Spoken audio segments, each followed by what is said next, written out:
नुकतीच मी महिलांसाठी safety audit म्हणजे सार्वजनिक ठिकाणी महिला मुली बालकं जात असताना रस्त्यामध्ये काही वेळेला बसेस त्याचबरोबर चालत जात असताना असे हल्ले होतात। या संदर्भामध्ये सर्व डिपार्टमेंट्स मग गृह विभाग, शिक्षण विभाग, परिवहन विभाग, सार्वजनिक बांधकाम विभाग या सगळ्यांना वेळोवेळी सूचना दिलेल्या आहेत। सभागृहात सुद्धा हे प्रश्न अनेक वेळेला गाजलेले आहेत।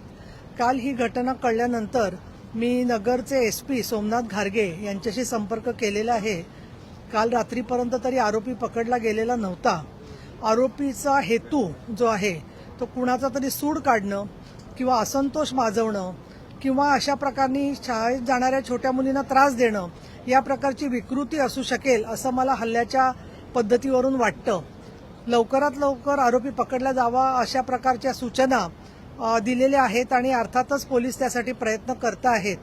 परंतु जे काही महिलांकडून माहिती तिकडच्या येते वाहिन्यांवरून किंवा इतरत्र, त्यामध्ये आसपासचे जे छोटे छोटे रस्ते शाळांकडे जाणारे असतात त्याच्यावरती सुद्धा मुला मुलींना सुरक्षितता लागते। तर मला स्वतःला असं वाटतं की जिथे शक्य होईल तिथे CCTV बसवण्याबरोबरच ही जी फिरती पथकं आहेत दामिनीची ती जरी शाळांच्या मुख्य ठिकाणी ठेवली असली तरी आसपासच्या रस्त्यांवरती सुद्धा फिरती पथकं आवश्यक आहेत। काय प्रकारचं ऍसिड हे होतं याच्याबद्दलची माहिती अजून डॉक्टरांकडून पुरेशी आलेली नाहीये। सभागृहात चर्चा होत असताना सुद्धा यावरती मी स्वतः दखल घेतलेली आहे आणि तिच्या कुटुंबियांना आणि तिला सुद्धा लवकरच भेटण्याचा माझा विचार आहे। पण अशा प्रकारच्या हल्ल्यांच्या मध्ये वेगळा शक्ती कायद्यासारखा राज्यस्तरीय कायदा असावा अशा प्रकारचं भूमिका आम्ही सभागृहामध्ये महिलांच्या ठरावावरती मांडलेली होती।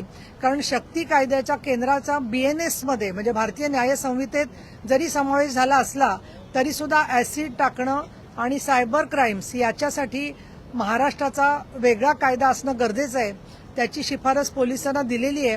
मला ही अपेक्षा आहे की लवकरच राज्य सरकारकडून त्याबद्दल योग्य ती पावलं उचलून आरोपींना कठोर शिक्षा होण्याच्या दृष्टिकोनातून कार्यवाही चांगल्या प्रकारे होईल। या आरोपीला कडक शिक्षा झाली पाहिजे आणि ज्या प्रकारचं ऍसिड फेकलं जातं त्याच्यावरती काही प्रतिबंध आणता येईल का हे सुद्धा बघणं आवश्यक आहे। अशाच नवनवीन अपडेट्ससाठी डिजिटल कोल्हापूर चॅनेलला सबस्क्राईब करायला विसरू नका।